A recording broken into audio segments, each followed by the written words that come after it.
И Советот на општина Виница даде зелено светло за формирање на заедничко јавно предпријатие за регуларно управување со отпад депонија Мечкоевци со седиште во Свети Николе.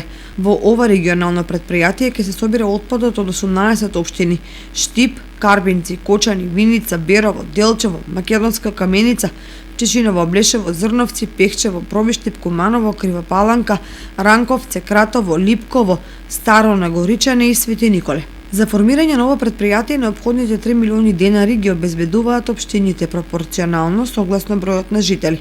Виница треба да обезбеди 160.298 денари.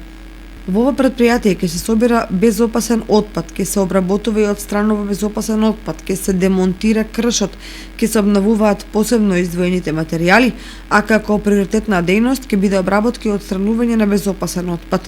Ќе има 6 претоварни станици, од кои една и во Виница за Кочани, Чешиново, Блешево, Зрновци, Берово, Македонска Каменица.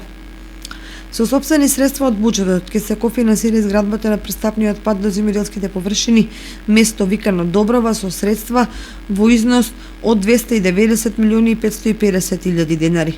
Останатите ќе се обезбедуваат од Агенцијата за финансиска поддршка на руралниот развој.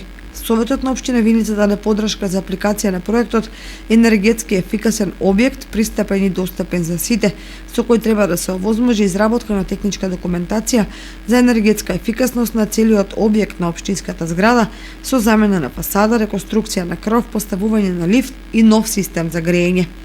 Најдискутабилен на 26-та седница беше извештајот на јавното комунално предпријатие Солидарност. Новиот директор Трајков најави повеќе амбициозни мерки за зголемување на наплатата и наместо досегашните загуби кои ги прикажа во ова предпријатие, како нов директор проектираше многу поголеми приходи од досегашните. Со предлог одлуката за проширување на средства на буџетот, приходниот дел е зголемен од 628.000 денари. Зголемувањето се должи на донациите кои ги добија градинката во износ од 303.500 денари од германската амбасада, основното училиште Гоце Делчев и средното општинско училиште Ванчо Прке, кои беа наградени од фондот за иновации, основното училиште со 40.000 денари, додека средното училиште со 284.500 денари.